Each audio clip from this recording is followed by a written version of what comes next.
Todos siguen la misma dirección, siempre la misma dirección. Los ciclos se van repitiendo, pero aunque estemos siempre en los mismos bucles, es decir, son analógicos, paralelos, lo cierto es que siempre van en esa dirección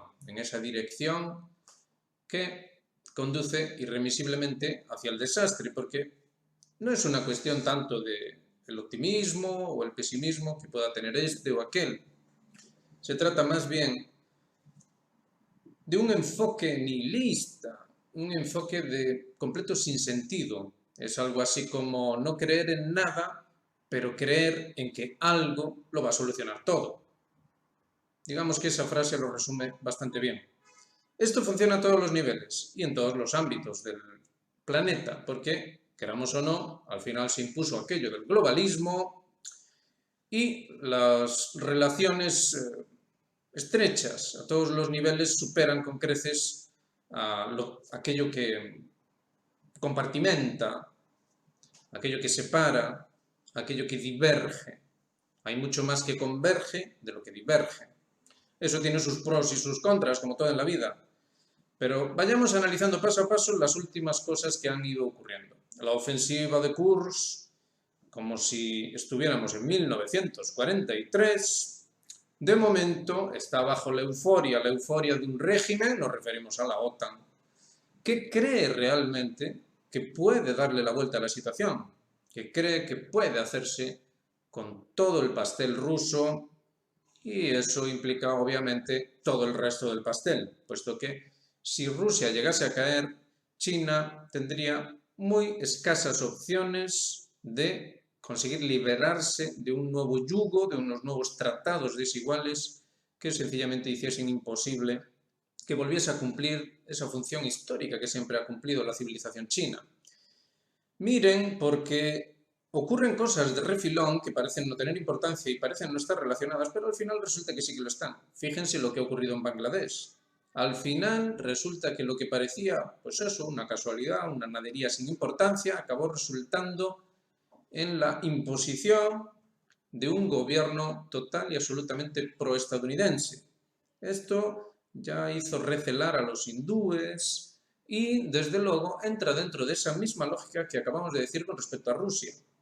Ya no es solo que caiga Rusia, sino que también se trata de presionar a la India, no vaya a ser que se acerque a China. En un cierto sentido es imposible que India se acerque a China, pero atención, porque si todo es agresión, si todo es destrucción de la identidad, entonces incluso hindúes y chinos van a tener que entenderse. No hay otra. Entonces es bueno meter una cuñita de vez en cuando en Bangladesh o, qué casualidad, también tenemos inestabilidad en los entornos de Birmania, Myanmar, Tailandia.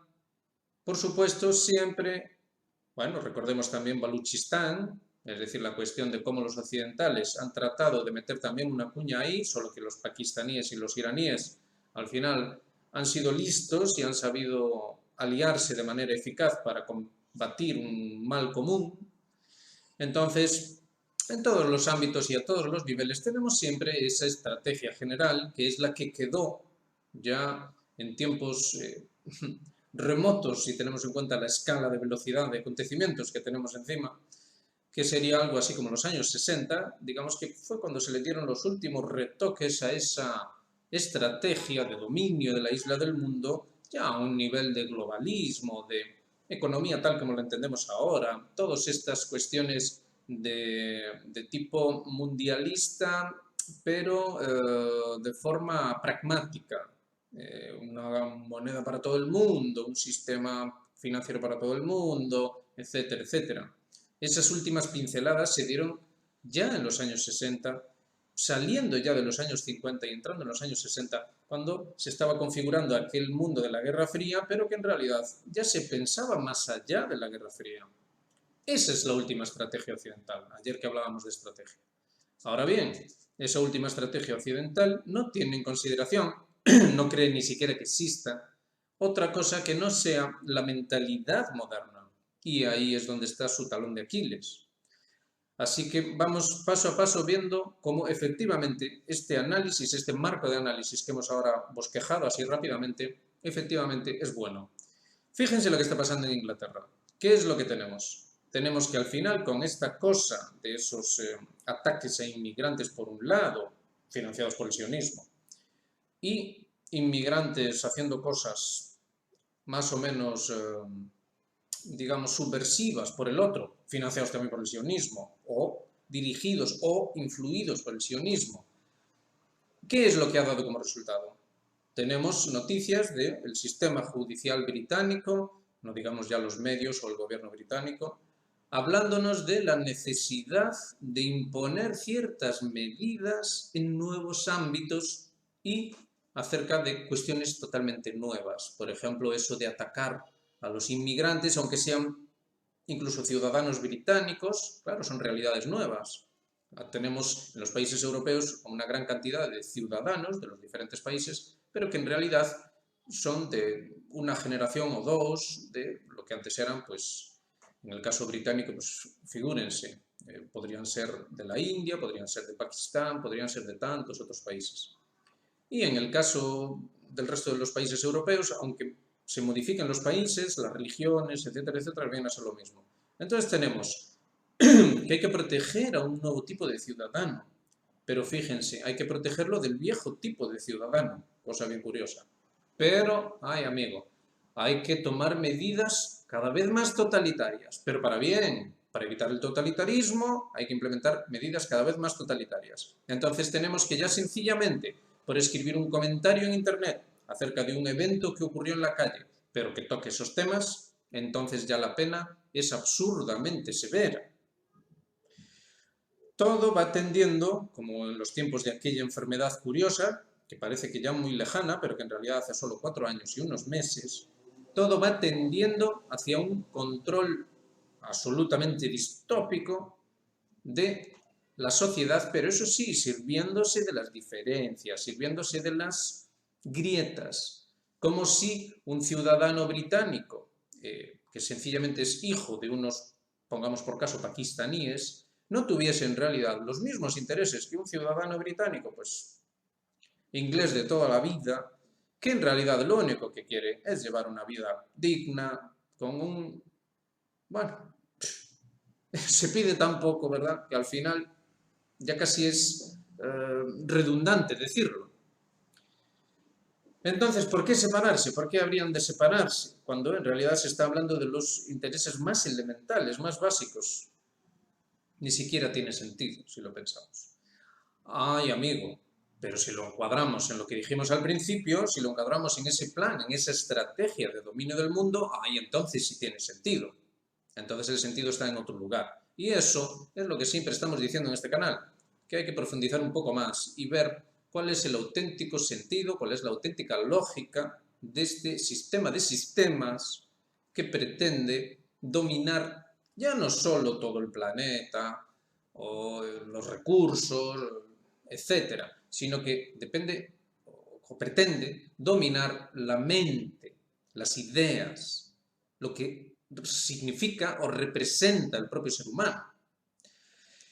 Y siguiendo en esa línea, ¿qué es lo que tenemos? Tenemos que los rusos acaban de declarar operación antiterrorista, un estado de, más que estado de emergencia, en las 3 regiones conflictivas, la región de Kursk, la de Belgorod y la de Briansk, es decir, esas 3 regiones. Y fíjense cómo, oh casualidad también, simultáneamente tenemos ataques con drones sobre Bielorrusia. Lukashenko ya ha salido a la palestra diciendo que esto no puede ser, que habrá respuesta, etcétera, etcétera. Al mismo tiempo tenemos rumores acerca de, otra vez rumores, ¿verdad?, otra vez rumores acerca de un ejército, o de que Alemania estaría preparando un ejército de mercenarios. Los movimientos de los aviones de la OTAN en estos días, precisamente en Alemania, han sido frenéticos. Así que algo están moviendo, ciertamente, esta operación sobre Kursk.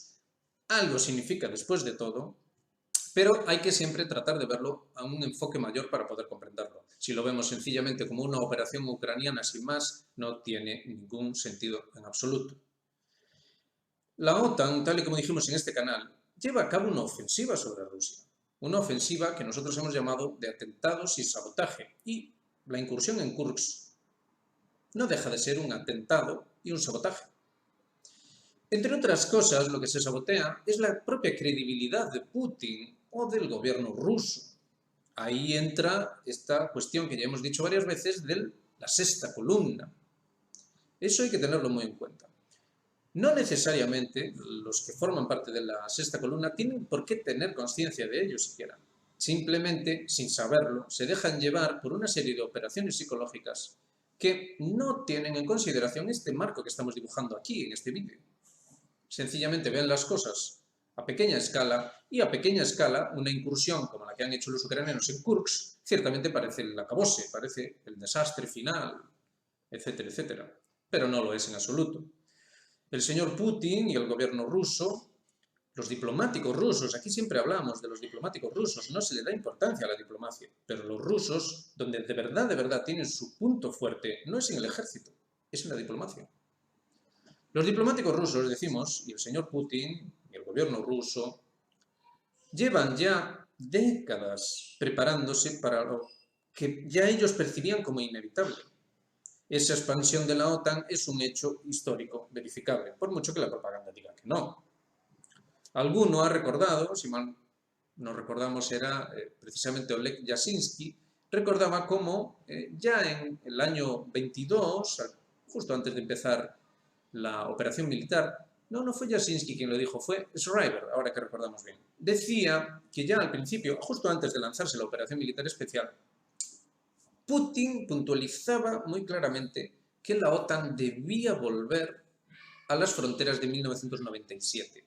Como esta idea, esta frase de Putin era sencillamente inconcebible, no entraba en la cabeza de nadie en Occidente, puesto que pervivía esa idea de que la OTAN es lo más de lo más, Estados Unidos es el imperio más grande jamás, sobre todo a nivel militar, etcétera, etcétera, pues nadie prestó demasiada atención, parecía que Putin se había vuelto loco y ya está, bah, es una tontería, pero no era ninguna tontería, si nos molestamos en revisar lo que han dicho durante estas décadas los diplomáticos rusos, entonces descubrimos que llevan apuntando sobre esta expansión de la OTAN constantemente.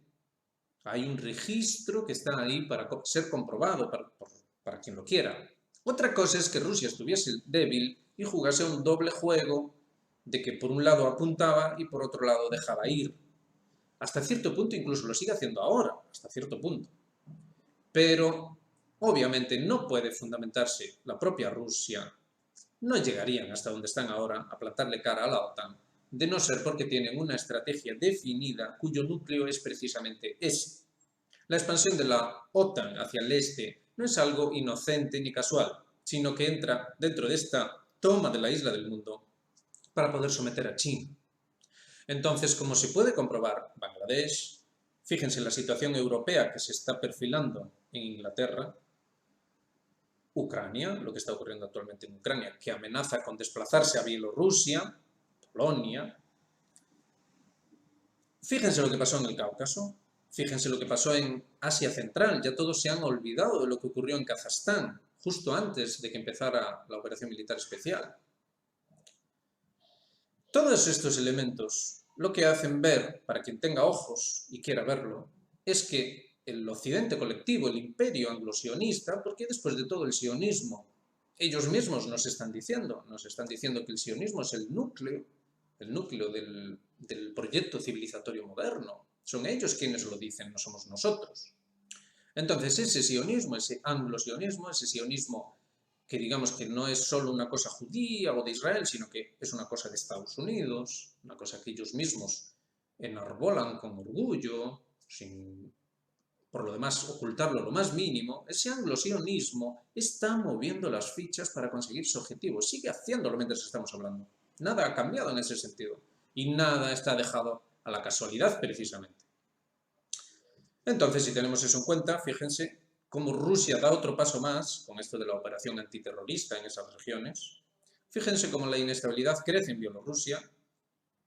Fíjense estas noticias que nos llegan de Alemania. Los alemanes bien significativamente, no han dicho nada acerca del uso de sus armas o de sus carros de combate en el interior del territorio ruso.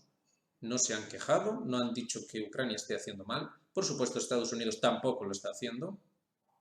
Entonces, esto es lo que es. No hay que buscarle otra interpretación más que la que es. Tampoco es que se molesten en ocultarlo demasiado, la verdad. Entonces, esto ya no va de Ucrania. De hecho, uno se pregunta hasta qué punto ese país va a sobrevivir.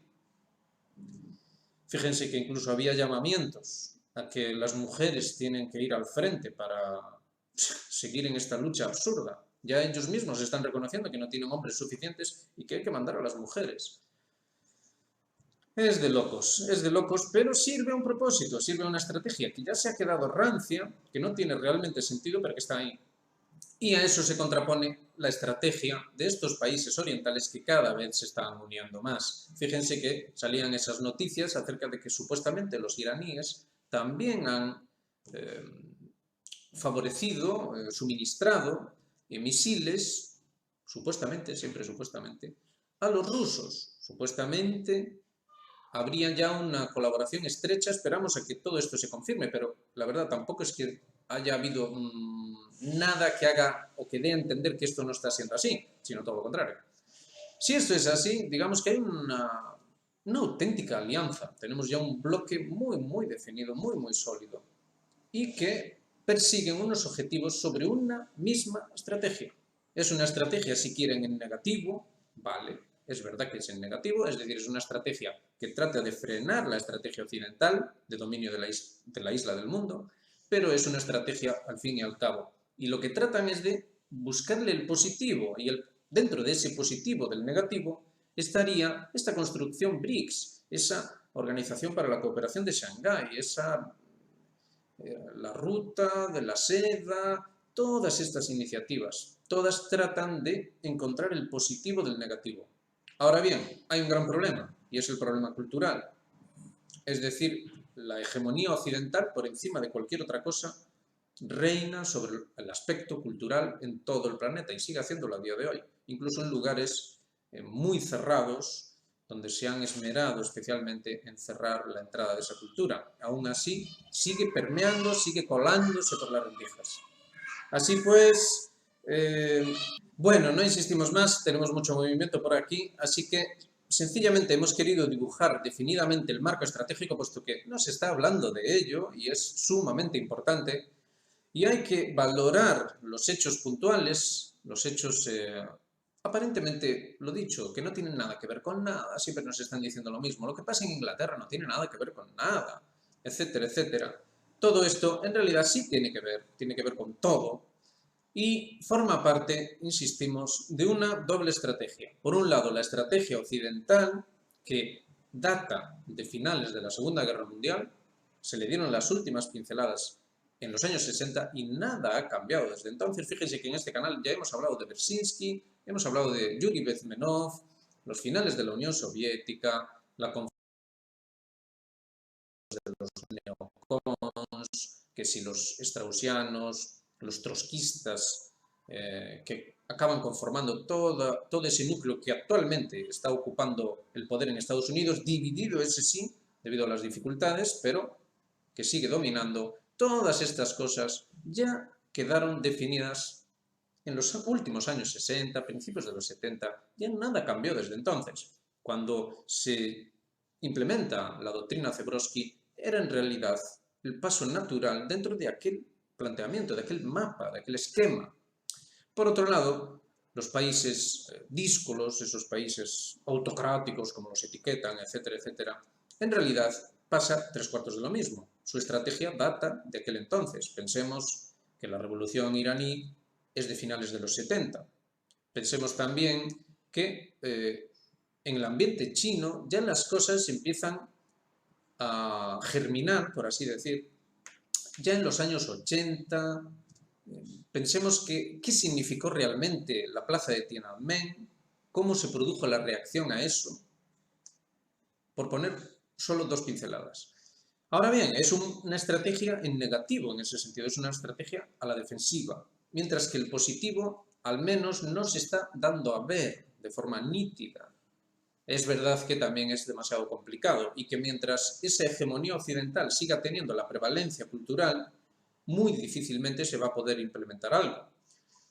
Entonces, y con esto terminamos, en este canal lo que siempre planteamos son la cuestión de los principios. Y si lo piensan, dentro del proyecto civilizatorio que nosotros entendemos que es necesario aportar, que es necesario hacer un esfuerzo intelectual sobre ello, dentro de ese proyecto cabe tener todo esto en consideración y plantearse qué es lo que hay en común dentro del ámbito occidental, en este caso particular, el de habla en español, habla en portugués, qué es lo que hay en común y qué es lo que podría, digamos, a qué podría buscarse la esencia, los principios mismos, para fundamentar algo cuando esta hegemonía occidental se venga abajo y no hay forma de que no se venga abajo, porque está basada en un absoluto y completo disparate. Fíjense cuál es la situación ahora y fíjense cómo esos países, esas autocracias que se suponía que iban a hundirse, no se están hundiendo. Cada vez los intentos son más desesperados, fíjense. Ahora ya están reconociendo que lo de Kursk buscaba la toma de la central nuclear. Es decir, hacer una especie de chantaje nuclear. Sería como el ataque nuclear aceptable o algo así. Siempre se están dando pasos en ese sentido. Cada vez son pasos más peligrosos, pero esas autocracias, esos estados horribles que nos quieren plantear, cada vez están más fuertes. Es algo fácilmente percibible. Piensen en la tremenda ansiedad y los efectos económicos devastadores que está teniendo en Israel esa tensa espera de la respuesta iraní. ¿Qué mejor ejemplo de la fortaleza de los iraníes? Bueno, no insistimos más, es suficiente por hoy. Ya saben, si les gusta nuestro trabajo, hagan me gusta, suscríbanse, activen notificaciones, háganse miembros de Geopolítica Actual, apóyennos en esta labor titánica. Es auténticamente un verdadero esfuerzo, puesto que no solo hay que estar viendo los eventos de cada día, sino que hay que estar escudriñando esas líneas que conectan los eventos a lo largo del tiempo. El volumen de información es tan grande que no resulta precisamente fácil y además hay que tener la cabeza fría para ver qué es lo que realmente, después de todo, queremos cada uno de nosotros como seres humanos. Y es que, después de todo, las cosas son muy sencillas. Solo queremos vivir tranquilos, que nos dejen vivir tranquilos, ¿verdad? Pues lo dicho, un saludo muy grande y nos vemos en la próxima.